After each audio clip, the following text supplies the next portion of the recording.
the darkness. Heart of Darkness, yeah, Joseph Conrad. The Heart of Darkness, that I guess on the 19th century there, no? I know if you recommend that book to introduce. Yeah, I don't recommend that book.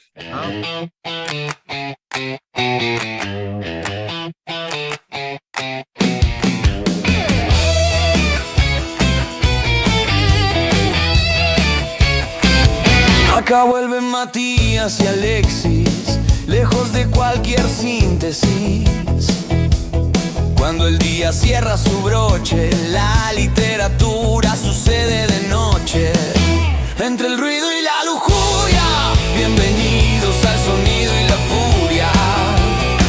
Este es nuestro ritual, en este viaje textual. Para que las ideas revivan, no busquen la fórmula única. Lean mucho, escuchen mucha música, y si se animan, escriban. Entre el ruido y la lujuria, bienvenidos al sonido y la furia. Este es nuestro ritual, en este viaje textual.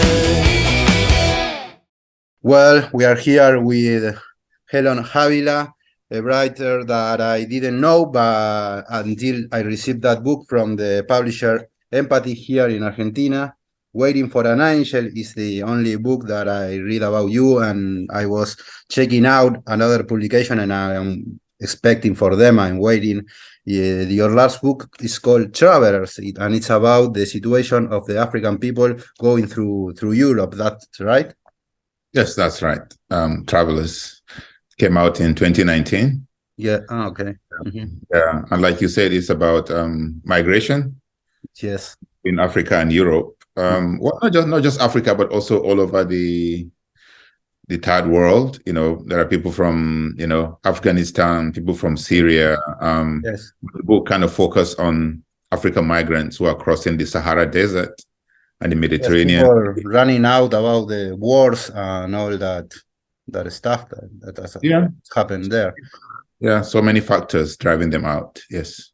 Yes, and well, Waiting for an Angel is a book that told the situation in Nigeria, where you are from. You are born and raised there, and the situation that I guess you must be a part of that situation that at the ends of the 90s, with the uprising population that against the Sani Abacha, the general that was with the dictatorship at the moment.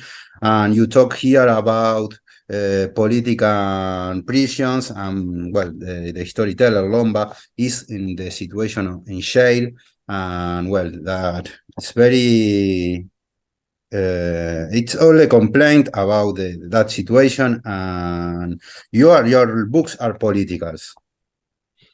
Yes, you can say that my books are political. They are realistic. You know, they try to show the reality of what's happening at that time. Like you said, this book was published exactly 20 years now. 20 years. Okay. I published it in 2002, November. Okay. Yes. So this month is exactly 20 years since it was published. And yeah, at that time, there was a dictatorship. Nigeria went through this long period of dictatorship where we had, General Abacha, General Babangida, and, other generals, and even Buhari. So it was a very difficult time for Nigerians. And the story, I told it through the point of view of this young person who's a journalist. His name is Lomba. And he was young, like I was at that time. And he was depressed and disappointed because of all the violence and dictatorship, and the realization that he couldn't become the kind of person that he wants to become because of this dictatorship, which is oppressing the people. Yes, are a part that is very specific, where the boss of the Lomba's boss told him that it's impossible to be a writer here because people are too poor to buy books and too ignorant to read them. So what? Poor Lomba. What can he do? Yeah, it's a complicated situation. So I tried to show the situation through his eyes, and I guess he was also speaking for every young person like himself, who was ambitious and who wanted to become something, to become somebody. It's impossible when you cannot have a democracy, because democracy, at least you can grow, you can vote for your own rulers. But with a dictatorship, you cannot say who you want to be a ruler. They just impose themselves on you because they have the gun, they have the power, they have the violence, and there's nothing you can do. Of course. Yeah, exactly. There's a lot of violence here in Waiting for an Angel. Everything here in Argentina comes very late, 20 years late, but it comes. And I very, very expected. And I want to show you another book from Africa that of course, I didn't know so much about the history of Nigeria, but I know something because another book that I can read was Half of the Yellow Sun, Chimamanda Ngozi Adichie. I guess you might know her. And of course, a book that is very important for the world, that is complain about the colonial situation in Africa, that is the Conrad, the Darkness. Heart of Darkness, yeah, Joseph Conrad. The Heart of Darkness, that I guess that it was the first book that a lot of people in the world read and realize about the situation and what's happened on the 19th century there, no? I know if you recommend that book to introduce on the history on what happened then. Yeah, I don't recommend that book. Okay, why not? It's not a good book for Africans. Well, it may be a good book for Europeans and their worldview, but for Africans, we don't like that book. You know why? Why? Because of the way he paints Africans. Yes. He paints Africans as savages who cannot speak, who are just the eyes of the European. That's right. Exactly. So it's Africa seen through the European gaze. I would rather he saw Africa through the African gaze. Yes. You understand? Of course, he was trying to do a good thing. He was trying to be anti-colonial, anti-imperial. Good for him, But he didn't show respect for Africans. That's the crux. That's the problem with that book. Good point. And that's also the problem with most colonial books. Yes. Who think that they are trying to help Africans without seeing Africans. You have to see a person to respect the person before you can help the person. You don't just assume that you know everything about the person and try to say that I'm trying to help you or liberate you from your suffering. You can't do that. You have to see the person first. So Conrad had that problem. He couldn't see the Africans. For him, Africa was just the background. It's just like the jungle, the cannibals, the animals, but he didn't see the humanity in the Africans. So that was the problem. Yeah. I don't know, but I guess that another book is Journey at the End of the Night, that Celine, and I guess that it was more aggressive with African people of the point of view, of course, but he was in Cameroon, I guess, that he was that he met the situation there.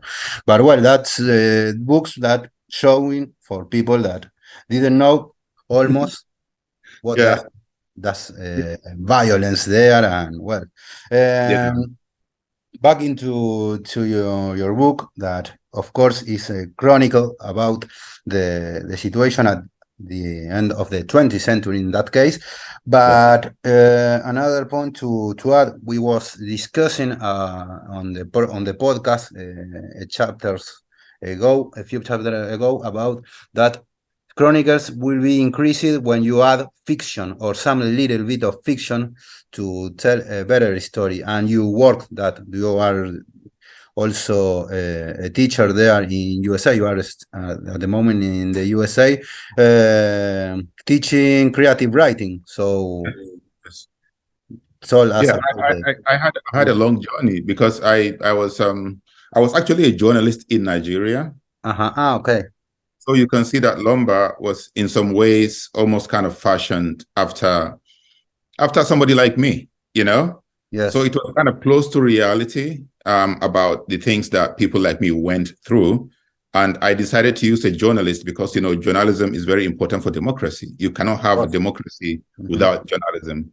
And as I wrote in the book, a lot of journalists were arrested. Some of them were killed by the dictatorship because the dictatorship saw journalism as the enemy of, to them, basically. So I tried to, so lumber becomes like a symbol, for the struggle. Violence becomes a metaphor, for this psychological violence that was inflicted on the people. Because violence is not just about shooting people, it's also about trying to silence them, to keep them quiet. So psychological violence too. Exactly. So when you put people in prison, you're not just locking them up, but you're also trying to keep them quiet. And when you shut down newspapers and you arrest editors and journalists, you're also trying to silence the people. So, the media is very important. And that's one of the points I was trying to make in the book, the importance of free media, of human rights and civil action to propagate democracy. Without that, you can never have a good democracy. And that's the point that Lumba was trying to make throughout the book. Para. No te vayas. Perdona que te interrumpa, pero quería recordarte que si formás parte de la comunidad del Sonido y la Furia, por solamente 5.000 pesos te llevas un libro físico todos los meses de los más de 400 que tenemos. Así que en el QR que vas a ver durante todo el video, lo escaneás y formás parte de nuestra comunidad. Así que no te lo pierdas, que los libros están buenísimos y de paso nos ayudas a hacer todo el contenido que hacemos en estas plataformas. Muchas gracias. Seguí con el video. La literatura es un arte, y como todo arte, se puede enseñar. ¿Querés aprender a escribir mejor? ¿Querés mejorar los escritos que ya tenés? Inscribite al taller palimpsesto. A partir de textos teóricos, reflexión, lecturas y ejercicios, vas a aprender las herramientas más importantes para mejorar tu literatura. Taller virtual palimpsesto, grupal o individual. Acordate, el que más sabe, más goza, y el que mejor escribe, mejor piensa. And yes, and you tell us and show a very tragic landscape. And of course, I have no idea that prison, that jails are the hell in this world, no? Because what they eat, the violence, the denigration of that people, that he's in a jail just for being a journalist, not other things. He didn't hit a policeman, anything. He's just a journalist. Well, the people that find himself without any right at the moment, no? You are like in Argentina, we pass situation with dictatorships and the people disappear, people that is not alive and not dead. He just disappear. Yeah, exactly. Yeah, there are lots of situations like that. And Lumba was just kind of locked up for no reason, because he went to do his job and they arrested him. They targeted him and they arrested him. And then he's lost in prison. Nobody knows. He's not allowed to see his lawyers. He's not allowed to have visitors. He's not allowed to do anything. Yeah. And if he complains, they put him in solitary confinement. And so that's the whole point, So prison becomes a metaphor, for silencing people and fighting pro-democracy forces. That's it's not just in Nigeria, it's all over the world. Wherever you find that kind of dictatorship, they always fight against the media and free speech, and human rights. Yeah. And reaching the true story that you tell us here are that the fiction that you add between that angel, the angel of death, that go in and appears to some characters. We don't tell whose, but we don't finally we don't tell the final here, but there are an angel that appears and just say, "Calm, I'm here and I'm taking you." Yeah. So the name of the book, Waiting for an Angel, you can interpret it in two ways. Okay. It can be the angel of good, or the angel of death, you know? And you interpret it in your mind what you want it to be, you know? We're waiting for an angel to come and help us. But should we wait, or should we take things into our own hands and liberate ourselves? Because no angel is going to come to save you. You have to be the angel to save yourself. Otherwise, you might as well just all die, you know? Yeah. We only want to talk and to meet you. And of course, we are waiting for your the other books, Oil on the Water and Travelers. I am very excited to read Travelers. I don't know if it will come here to Argentina, but I will buy it. And if I can go to there to USA, of course I will read it. And just to know more for Africa or another African writers, can you recommend that someone or people that you say you must meet that guy or that book? Oh, yeah, there are lots of new books that are coming out by African writers, coming out this year and next year. There's a writer called Chika Unigwe. No, I don't know if you've heard of her before, but she wrote a book called On Black Sisters Street. That's one of her important books. And she has a new book that's coming out this year. It's called The Middle Daughter. The Middle Daughter. Okay. Middle Daughter, yeah, it's really, really good. I just finished reading it now, and I recommend it very, very highly. And if you like nonfiction, there's a very good book by a young writer called Emmanuel Iduma. Yeah, the book is about his travel. He traveled all over Africa, and he wrote about the different people that he meets, and there are lots of pictures. So it's very, very good, very educational to understand Africa, because Africa has changed. Of course, yes. Very, very, dramatic way. So the book is called A Stranger's Pose. A Stranger's Pose by Emmanuel Iduma, and it's very, very good. I can think of so many books. Yes, of course. And I also care very much about the environment. So environment is really changing very fast in Africa with all the oil drilling and all the multinational corporations and investment and Chinese investment too in some parts. Yeah, exactly. So there are lots of books like that. Of course, my book Oil and Water talks about that.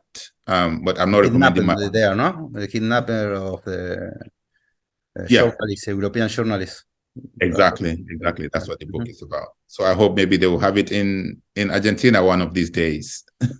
I will talk with a publisher from Empatía and yes. I will oblige them to translate. Do that. Yes, it's a very important. This ASAP. Yes. Yeah, thank you. Thank you. Do you have other African books that you are talking about apart from the ones you show me? Yes, I got another one, and I'm taking it right now. Edum Abumey from Togo is the other book that I received from that publishers. That is here. It's an explication for the night. I don't know because he writes in French. So that's that point. Yeah, most of them are in French, but it's a very good book. Okay. Yes, I just start with you, and then I will read that other one. Okay. Well, thank you so much for your time, for your book, and of course, I'm expecting to read principally the Travelers. I really want to read that book, and I will find. Okay. For that reason, exists internet and that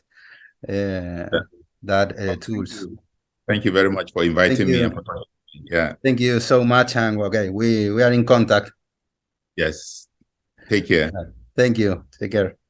Así me gusta, chicos. Aguante la literatura. Te mando un abrazo muy grande. Esto fue todo por hoy. En la conducción, Matías Pertini y Luis Alexis Leiva. Producción general, El Sonido y la Furia. Voz artística, Cecilia Bona. Gracias por habernos escuchado. Hasta el próximo episodio.